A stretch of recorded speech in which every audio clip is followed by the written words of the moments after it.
पानी जड़ा ना हैवी होया पिया। ये लो ट्रैक्टर लिया खिलारता, ठीक है अल्लाह मगर ने। बिस्मिल्लाहिर्रहमानिर्रहीम, अस्सलाम वालेकुम जी। वेलकम हो गया तुहाडा सारिਆਂ ਦਾ नवे व्लॉग दे विच। ट्रैक्टर मेरे पिछे खड़ा है तो चक्कर है वे आपां पैली दे विच पहुँच आए हैं, ठीक है। तो इनू वाह लगे तो लोडे का टाइम हो गया, मैं व्लॉग स्टार्ट करता। तो वही वजह ये अपना ट्रैक्टर जड़ा ना बाबे हरी अपने हो गए हैं बीमार, इन्होंने शफा नहीं पी लभदी, इन्होंने बड़े दूरों हस्पताल एक खड़ के ना शफा दवाई है, उन्हें शफा आ गई है, लिहाजा अपना काम चालू हो चला।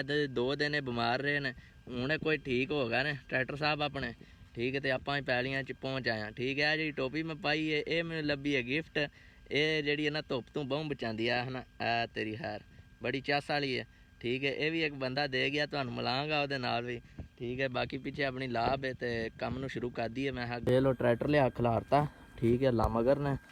तो चक्कर है वेखो अपनी लाभ छाला मार रही है, सारी वाह बू दी है, ठीक है। उदा ही ट्रैक्टर खराब हो गया सी, तो यह सारी जी है ना हुण वगनी अज। चक्कर इनू ये हो गया सी कि यदा जो ड्रालक गोते मारदा सी, ये टुरदा नहीं, काम अपना चलता नहीं। हुण ये काम जड़ा ना ठीक हो गया, रुपया 10 कुछ हज़ार इन्हें उत्ते लवाया, हुण यस हो गया। तो उस तो बाद जड़ा ना इन्हें गोते शोते छड़ दिते, तो हुण आपां शुरू कर दिए काम नूं। ते सारी वग वुग गई है, ठीक है वाली। तो रह गया माड़ा माड़ा उस तो बाद अपनी वाली दौड़ है बंदा, ठीक है।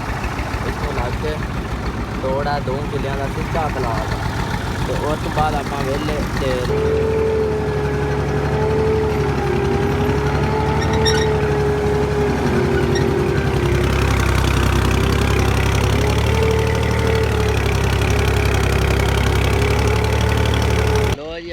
की तो माशाअल्लाह पैली अपनी वग वुग गई है, 2 किले रह गई है।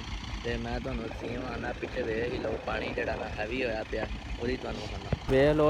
अपना वाहन है, ठीक है। बंदे पानी ला गैप हो जाते तो सारा पानी पानी कर छड़िया।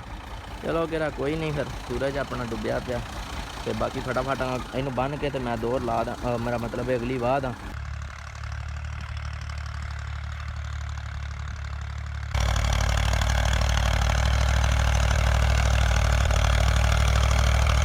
लो जी पैली शैली अपनी वग गई है, थोड़ी रह गई एवं।